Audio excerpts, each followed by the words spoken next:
alabemos, todos juntos alabemos, alabemos, alabemos, con trompetas, alabemos, con las flautas, alabemos, con las palmas, alabemos, alabemos.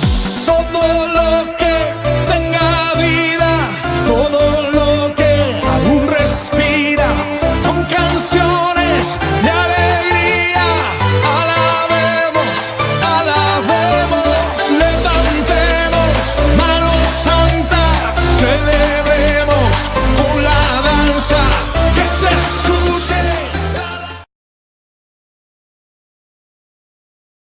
El libro de Hechos, capítulo 10, voy a ministrarle unos textos que Dios me entregó y el título del tema es Sin acepción de personas.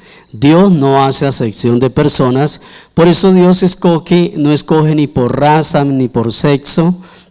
Dios escogió toda la humanidad para que sea salva.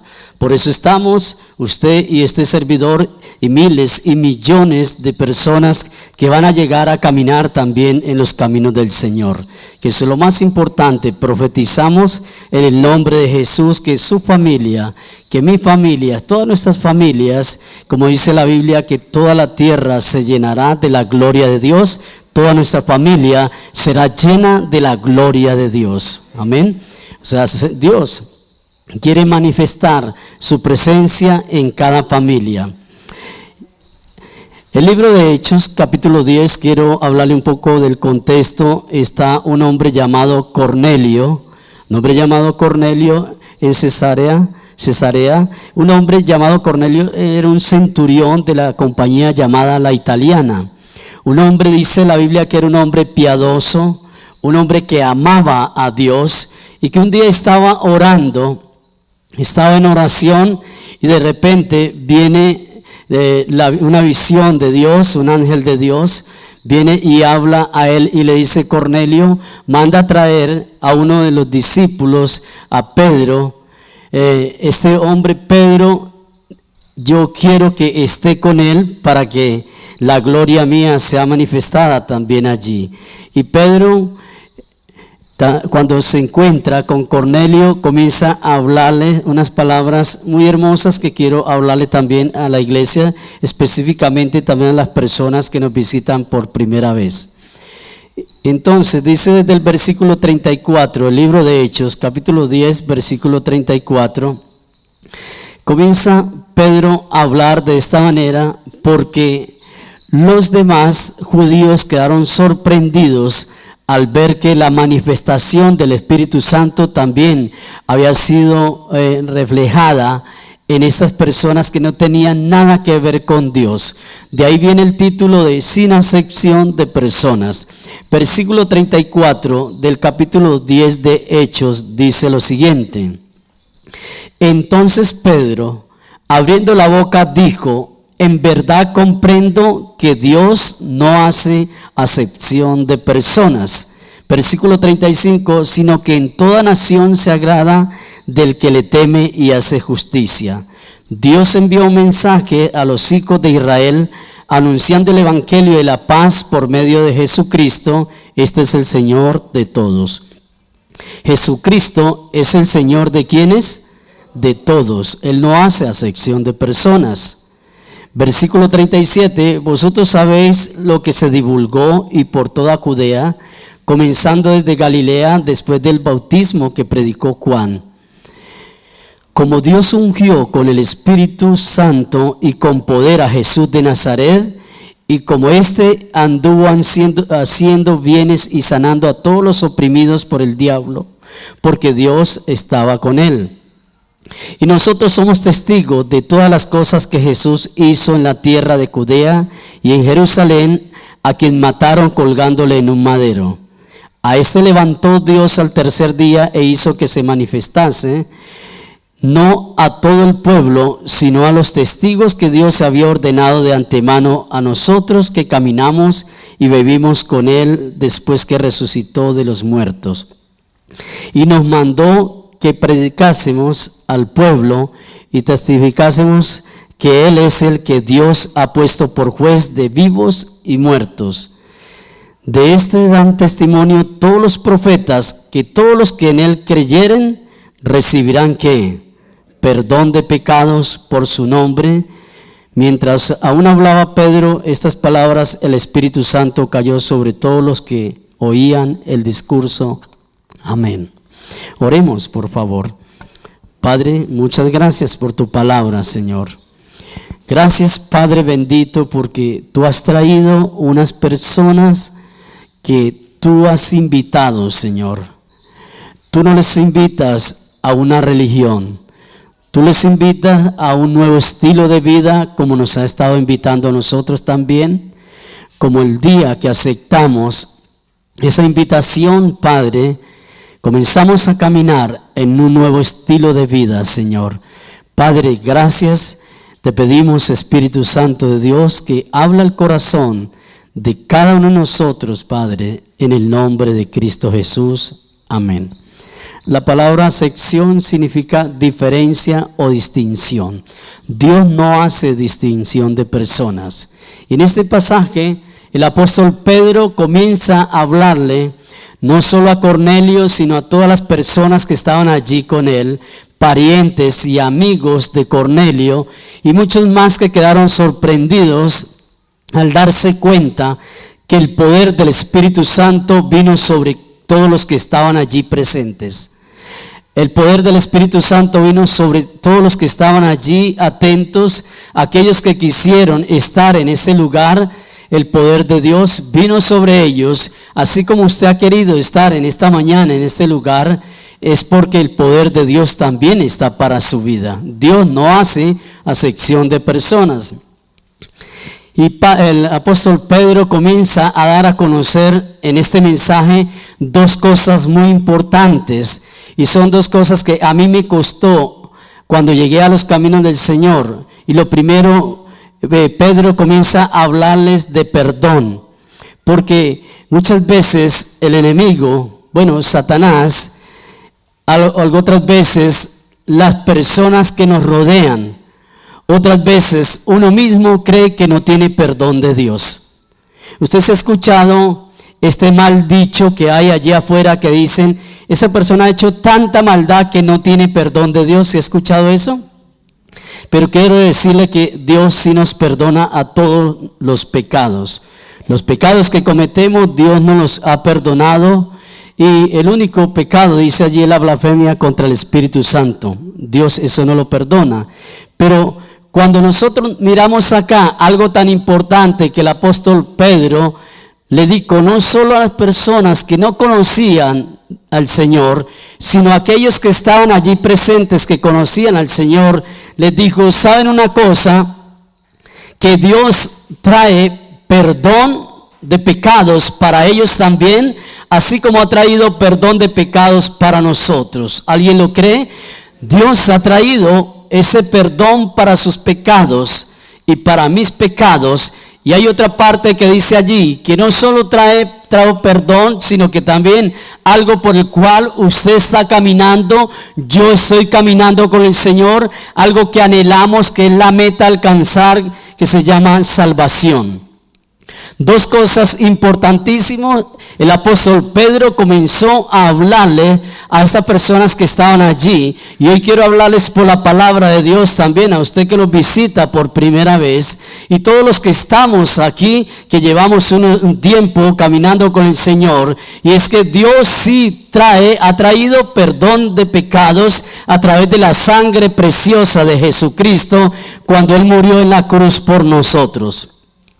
Y no solo esto, sino que ha traído salvación para todos aquellos que quieren ser salvos. ¿Cuántos queremos ser salvos?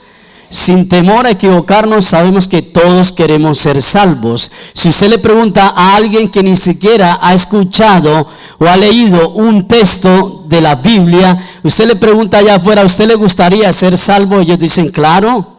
¿A quién no le gustaría ser salvo? Pero hay que tomar la decisión como la han tomado estas personas hoy, como la hemos tomado nosotros.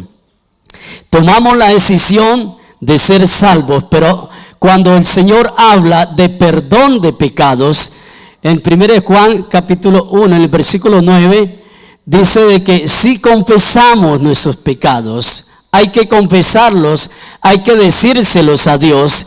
Ahora alguien me puede decir, pastor, es que Dios no sabe que nosotros hemos pecado. Quiero decirle que sí, Dios lo sabe todo, Dios lo conoce todo, Dios conoce las intenciones de nuestro corazón, Dios conoce nuestros pensamientos, Dios lo sabe todo. Pero es necesario que cuando nosotros confesamos, esa palabra confesar viene muy ligada a arrepentirnos. Cuando nosotros le confesamos a Dios, le estamos diciendo, Señor, es que yo he pecado, como dijo el hijo pródigo, yo he pecado contra el cielo, pero también he pecado contra la tierra. Lo que el hijo pródigo dijo allí es, Señor, yo te he ofendido, pero también he ofendido a las personas que están a su lado o a nuestro lado. Lo mismo que el Señor en el Padre Nuestro nos enseña que debemos perdonar a todos aquellos que nos ofenden. Y no dice la Biblia que nos han ofendido, sino todos aquellos que nos ofenden. ¿Qué pasa con esto? Que siempre habrán personas que nos están ofendiendo. ¿O me equivoco? Siempre usted se va a encontrar con personas que le están ofendiendo. ¿Y qué dice la palabra? Que hay que perdonarlos 70 veces 7. Hoy me ofendió esta persona, yo lo perdoné o yo lo ofendí y yo le pedí perdón y bueno, hicimos las paces, volvemos a ser amigos, hermanos y ya nos perdonamos. Pero salimos nomás a la puerta y puede suceder que el vecino nos está ofendiendo también y nos ofende. Entonces, ¿qué debemos hacer? Perdonar también al vecino, perdonar al hermano. Perdonar, dice la Biblia, aún al enemigo, regla de oro, hay que perdonarlo. Y eso es forma parte del paquete, el combo, como cuando usted mira por allá la hamburguesa y mira también la Coca-Cola o yo no sé qué producto y dice combo por tal precio. Y yo quiero decirle que el combo completo de la salvación también incluye allí algo que se llama perdón. ¿Sí o no? Bueno, me alegra que quede convencido de esto. Entonces es importante esto, que sabemos que el Señor, eso es lo que quiere para nosotros. El hecho de haberse puesto de acuerdo el Espíritu Santo, Jesucristo y el Padre, haberse puesto de acuerdo de que Jesús viniera a morir en la cruz por toda la humanidad, no fue en vano. No es porque Jesús era un niño o un canzón allí que dijera vamos a mandarlo por allá por un tiempo y quitémonoslo de encima. No, es porque Jesús le nació en su corazón por ese amor, por esa pasión, esa compasión por las almas perdidas. Por eso vino acá a morir por toda la humanidad. Dios no hace acepción de personas. Dios no hace distinción de personas. Dios no hace diferencia de personas. O sea que Dios es totalmente diferente a nosotros. Amén. Porque algunas veces llegan y no, aquí en esta iglesia no sucede eso, gracias a Dios. Y es que apartan un puesto allí. Y entonces como viene el hermanito que de pronto como que no se me acomoda mucho, entonces como que coloco Biblia, bolsos, no digo que solo las mujeres, el otro puede sacar la billetera, puede colocar algo allí y está ocupado. Porque no quiere que se siente esa persona al lado. Quiere que se siente quizás X persona, entonces ¿qué es lo que estamos haciendo allí? Acepción de personas. Santiago habla de algo muy sencillo. Dice, si ustedes ven a una persona, y es como fe esta palabra, si ven que una persona mal vestida o andrajosa llega a la casa de Dios, llega al templo, y entonces todo el mundo lo ve que llegó andrajoso y le voltean la espalda, ninguno le da la bienvenida, los servidores no salen a recibirlo y nadie lo manda a seguir. Y entonces pasa esa escena y viene otro, buen carro, bien vestido, joyas, bien lujoso, bien perfumado, y entonces todos salen a recibirle, decirle bienvenido y a sentarle. Dice Santiago, ¿usted no está haciendo acepción de personas? ¿Estamos haciendo distinción de personas? ¿Estamos haciendo algo totalmente diferente a lo que Jesús ha hecho con nosotros? que para Dios no hay acepción de personas. No le interesa de qué barrio venga usted, ni venga este servidor. No le interesa ni cómo venga usted vestido o vestida. No le interesa el Señor, no le interesa si usted se aplicó la mejor loción hoy o no se aplicó ninguna loción. A Dios no le interesa para nada esto, ni si usted o somos grandes, pequeños, morenos, negros, blancos, ojos indios. A Él no le interesa para nada eso. ¿Por qué? Porque Dios no hace acepción de personas. Dígaselo al que tiene a su lado. Dios nunca hace acepción de personas. Entonces miremos algo atentamente. ¿Quién es el Señor? ¿Para quién es el perdón y la salvación de pecados? Entonces en el versículo 34, volvamos nuevamente. Tengo que desmenuzarla así, de acuerdo a la palabra. En el versículo 34, ¿para quién es el perdón de pecados y la salvación? Sencillamente para todos. ¿Para quién es? Aquel que sí ha estudiado teología, para él es. Para el pastor, para el líder, para el que acabó de llegar hoy. Dios, la salvación y el perdón de pecados es para todos. La salvación y el perdón de pecados es sencillamente para todos aquellos que de verdad se arrepienten. Aquellos que hemos entendido que Dios sí quiere salvarnos. Entonces Pedro abre su boca, abriendo su boca dijo: en verdad comprendo, en verdad entiendo, en verdad me doy cuenta de que Dios no hace acepción de personas, que la salvación es para todos. Hablo a estas personas que llegaron hoy por primera vez. Ustedes se van con Cristo en su corazón, no se me vayan a asustar por esto, pero mueren hoy por la tarde, o mueren por la noche, o mueren mañana, usted se va con Cristo y usted es salvo también. Nosotros que estamos aquí, el Señor viene por su iglesia, o algunos de los que estamos aquí partimos, entonces somos salvos por el poder de la palabra de Dios. Porque el Señor no hace excepción de personas, ya que el perdón y la salvación, Dios no tiene favoritismo ni nada de esto. Es más, Dios no tiene sus consentidos. Dios no hace lo que hacemos o lo que hacen algunos padres, que en la casa tienen sus consentidos también. Hacen acepción de personas, la mejor presa es para el tal hijo, el otro no. Entonces Dios no hace acepción de personas, no hace lo de algunos padres, que algunos padres hablan mal de un hijo y hablan bien del otro. Eso es hacer acepción de personas. Dios habla bien de todos. La Biblia dice, mire lo que dice el Señor, dice que Él tiene buenos pensamientos acerca de todos nosotros. Mi pregunta es, ¿todos nos comportamos por igual? Si comenzamos a abrir nuestro corazón, a desnudar nuestro corazón sobre nuestro comportamiento, puede suceder que usted sea más espiritual que el que les está predicando aquí.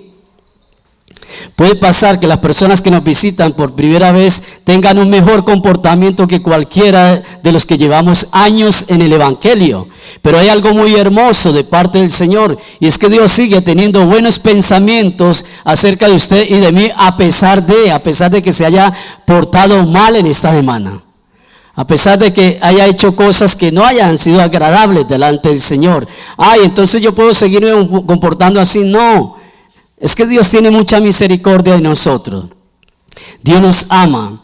Por eso es importante que entendamos que Dios no tiene favoritismos en el Evangelio para salvación, ni mucho menos para perdón de pecados. Es más, Dios no calibra los pecados como algunos tienen esa costumbre de ponerle como un grado de gravedad a los pecados. Esto es una mentirita chiquita. ¿Sí ha escuchado eso?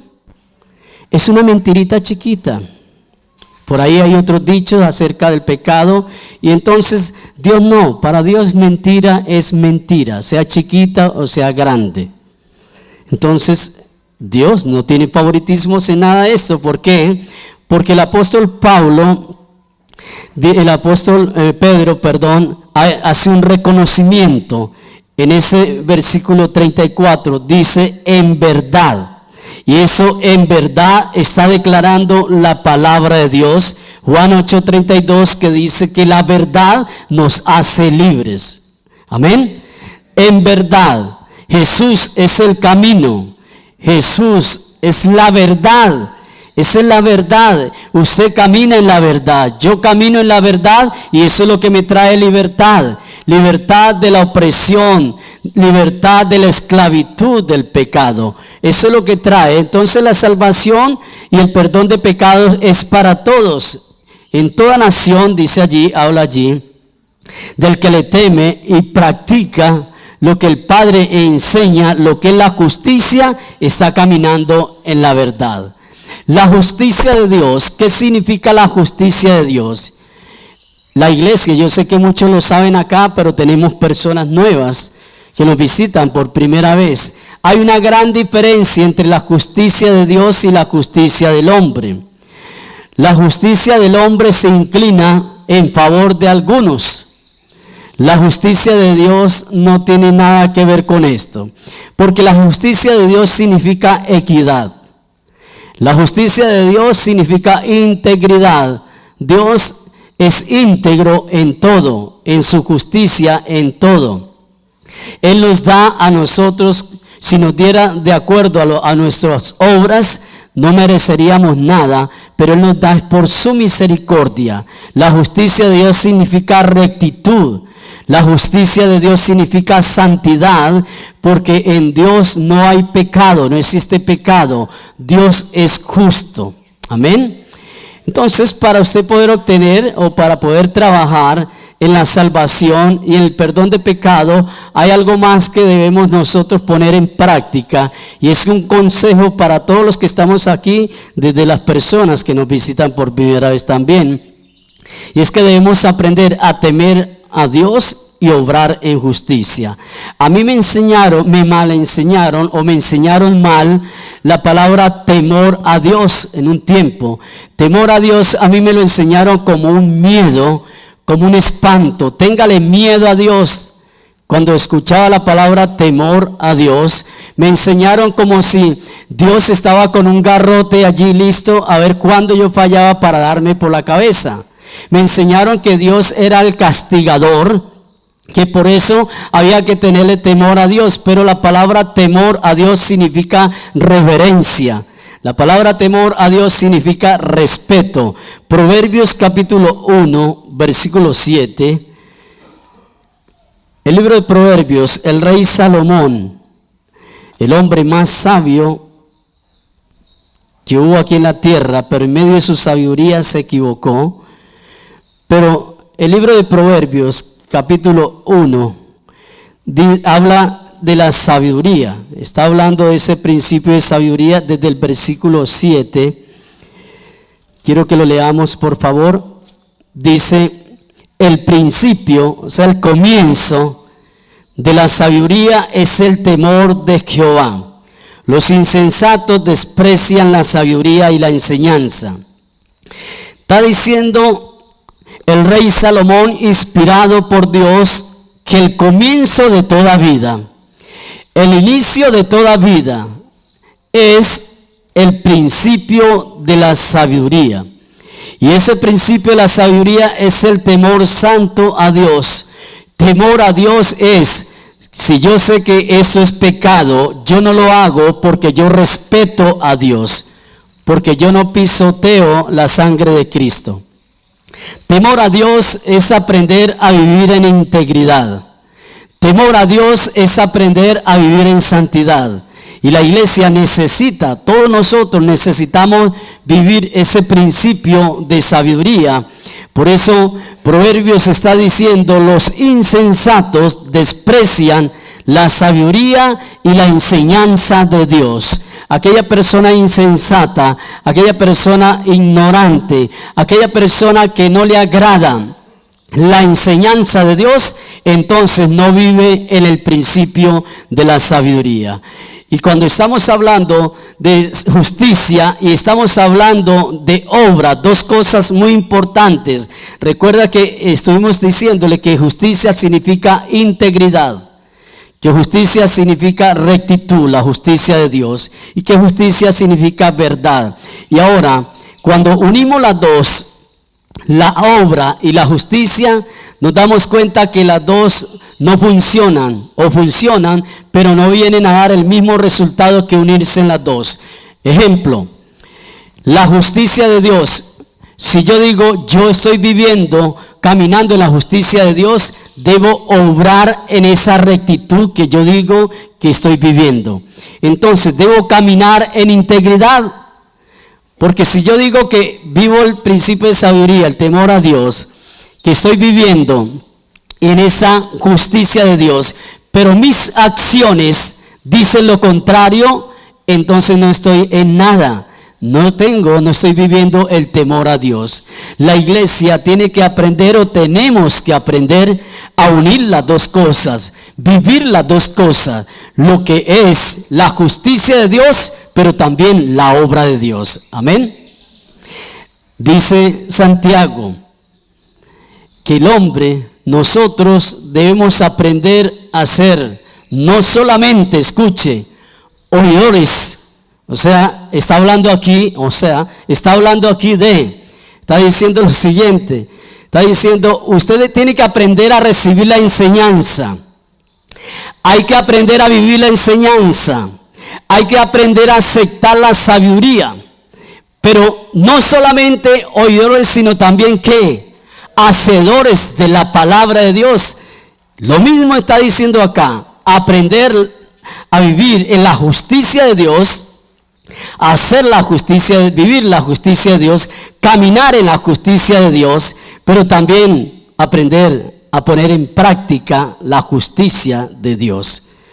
Oidores, pero también hacedores de la palabra de Dios. Me gusta eso, ¿por qué? Porque es que el Señor solamente da esos consejos y nos dice a nosotros que la iglesia tiene que aprender a obrar en justicia de Dios, pero también tiene que aprender a vivir en la sabiduría de Dios. Es muy importante, las dos cosas han de ir de la mano y vamos a obtener lo que Dios nos quiere entregar o nos ha entregado a través de Jesucristo, que es la gracia del Señor. El don que no nos merecíamos, Dios nos lo ha entregado cuando aprendemos a caminar en la justicia de Dios. Algo más que podemos hablar nosotros es lo siguiente. Usted puede decir, bueno, sí, eso suena como interesante. Eso me suena como interesante, aprender a saber que la salvación es para todos, que el perdón es para todos. Saber también que debemos aprender a tener ese principio de sabiduría, que lo que yo predico, lo que yo recibo, la enseñanza, debo ponerla en práctica, la obra de Dios. Entonces eso me suena bien, pero ¿cómo pongo en práctica yo ese principio de sabiduría? ¿Cómo poner en práctica? Iglesia, esté atenta a esto que le voy a decir. Vamos a ponerla en práctica de la siguiente manera. Vamos a decirlo muy sencillo. Poner en práctica el temor de Dios es sencillamente producir en nuestro corazón un aborrecimiento profundo hacia el pecado. Así yo pongo en práctica la sabiduría de Dios. Muy sencillo. No es tan teológico. Es algo muy sencillo. Yo no sé si usted ha aborrecido algo. Yo voy a hablarle a los de mi época. Levante la mano los que consideran que son de mi edad. ¿Solo yo? Ah, no, si hay más. Yo no sé si a ustedes los purgaron con paico. Bueno, yo no sé si a usted le siguió agradando el paico o lo aborrece. ¿Sabe que cuando a uno lo han purgado, ahora pues uno toma la decisión, o me purgo, sigo allí con los parásitos, sigo con esto, o lo saco? Pero antes le decían mamá no le decía, hijo, a usted le gustaría que lo purgara como ahora. Ahora, ay papito, es que hay que darle un purgante, mi amor. La otra vez era, Tráigame muchacho para acá, el chino para acá, vamos a darle a purgarlo. Y si usted no quería, le metían el palito en la boca atravesado y se lo mandaban. Así se tomaba el paico, eso uno lo aborrecía después. Algo que usted aborrezca que no sea su hermano porque es pecado. Algo que usted aborrezca que no sea el marido ni la mujer porque entonces ¿para qué vive con él o con ella? Algo que usted aborrezca que de verdad, para vivir en ese principio de sabiduría, ese temor de Dios, es aborrecer el pecado, que aborrezca en lo más profundo de su corazón el pecado. Que usted esté en medio de gente grosera y usted aborrezca eso, me fastidia, y no con mucha religiosidad que usted diga, ay, usted está en pecado, es que usted, no, sencillamente usted se va apartando de ahí. Se va apartando de ese pecado. Algo que usted aborrezca, el chisme, a usted no le gusta. ¿Cuánto les gusta el chisme aquí? Bueno, no sé a varios, no sé a quiénes, pero yo le digo una cosa, que es algo que se debe aborrecer. Aborrecer en lo más profundo del corazón, porque eso lo trae en problemas. Nomás ponga oídos a esto y usted ya se metió en problemas, porque está participando. Si usted escucha chismes, y dice la Biblia que es como bocados suaves, agradables. Y no ha visto gente que le dejan en la mitad del chisme y le dice, mañana les cuento. No se vaya. ¿Por qué le dice no se vaya? Sígame contando. ¿Por qué se mete tanto por internet? ¿Por qué se meten tanto por internet? Porque les gusta a algunos, no todos. No vayan a salir de enemigos míos. O ya no vayan a decir el pastor se volvió legalista, ya dice que el internet es del diablo. No, es que hay gente que se mete es porque le gusta el chisme. Y hay otros porque lo hacen por un hobby. Pero allá cada uno con su internet. Bueno, entonces, ¿qué es lo que pasa?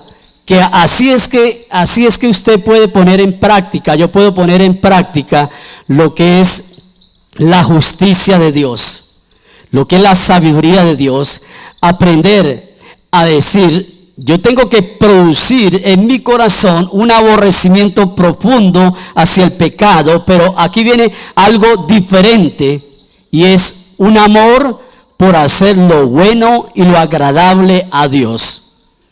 Aborrezco el pecado, pero nace en mí un amor profundo a hacer lo bueno y agradable delante de Dios. Amén. Entonces, si nosotros un día allí producíamos solo deseo al pecado, ahora lo aborrezco porque quiero agradar a Dios. Así de sencillo ponemos en práctica nosotros lo que es el temor de Dios. El temor de Dios es, uy no, Diosito mío, yo me voy a meter aquí a hacer este pecado porque yo sé que sus ojos no están aquí. No, ahí están los ojos de Dios. Temor a Dios es sencillamente respeto al Señor. Temor a Dios es sencillamente el valor que yo le doy a Jesús por haber muerto en la cruz por mí. Temor a Dios es sencillamente aprender a marcar un camino para mi descendencia. Eso es temor a Dios. Porque si yo me comporto de acuerdo a lo que Dios dice y aplico la palabra de Dios en mi vida, eso va a hacer que mi descendencia comience a vivir eso también. Ahora, el temor a Dios, usted que invitó, el que trajo los invitados que están en esta mañana, usted tiene una responsabilidad muy grande con Dios y con esa persona. Porque usted tiene que aprender a ser ese modelo, ese ejemplo para ellos también. De decir, bueno, si tal persona, bueno, ¿quiénes invitaron? A ver, levante la mano los que invitaron, levante la mano. Allá hay, Julián, una responsabilidad muy grande, porque usted tiene que dar ejemplo a esa persona que invitó. Y lo felicito, hermano, porque eso es principio de sabiduría. Entonces, ¿qué más podemos decir de que cómo puedo poner en práctica ese temor a Dios? Salmo capítulo 112, versículo 1. Salmo 112, versículo 1.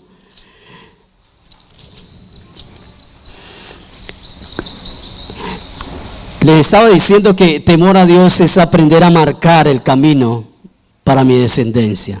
Y ese punto es muy importante, que aprender a poner en práctica el temor a Dios es cuidar mi descendencia. Salmo 112, del 1 al 3. Dice: bienaventurado el hombre que teme a Jehová y en sus mandamientos se deleita en gran manera. En gran manera. Su descendencia será como poderosa en la tierra. La generación de los rectos será bendita. Bienes y riquezas hay en su casa y su justicia permanece para siempre. Amén. Cuando yo cuido, cuando yo pongo en práctica el temor a Dios, dice la Biblia que soy un hombre o usted es una mujer bienaventurada, doblemente feliz. ¿Por qué? Porque hay un principio de sabiduría en nuestro corazón, porque he aprendido a aborrecer el pecado y he aprendido a amar lo bueno, y amar lo bueno es amar a Dios. Amén. Aprender a hacer las cosas buenas que le agraden a Dios es agradarlo a Él. Por eso nosotros como padres, papá y mamá, cuando nuestros hijos hacen las cosas bien, a nosotros nos agradan. Amén. Yo creo que todos los padres que estamos en este lugar, cuando vemos que nuestros hijos están haciendo las cosas bien, eso nos es agradable.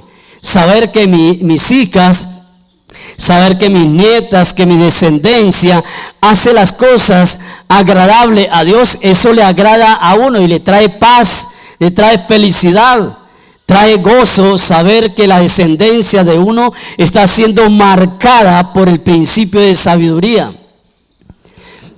Pero es necesario que usted y yo aprendamos a tener acciones reverentes, acciones de respeto hacia Dios, hacia nuestros hermanos. Aprender a hablarle al hermano, aprender a valorarlo, aprender a tener respeto también. Y ahora, pues sencillamente tener en nuestro corazón ese anhelo de cada día agradar a Dios en todo lo que hagamos. Para eso estamos caminando con el Señor. O si no, nos hubiéramos quedado afuera. Pero si estamos caminando con Él, si decidimos un día agradar a Dios y hacerle la guerra al diablo, porque cuando nosotros nos soltamos de las garras del enemigo, ya quedamos como enemigos de Él. Yo creo que aquí no hay amigos de Satanás. Somos enemigos de Él porque Él es nuestro enemigo. Ay, pastor, ¿y eso no es venganza? No.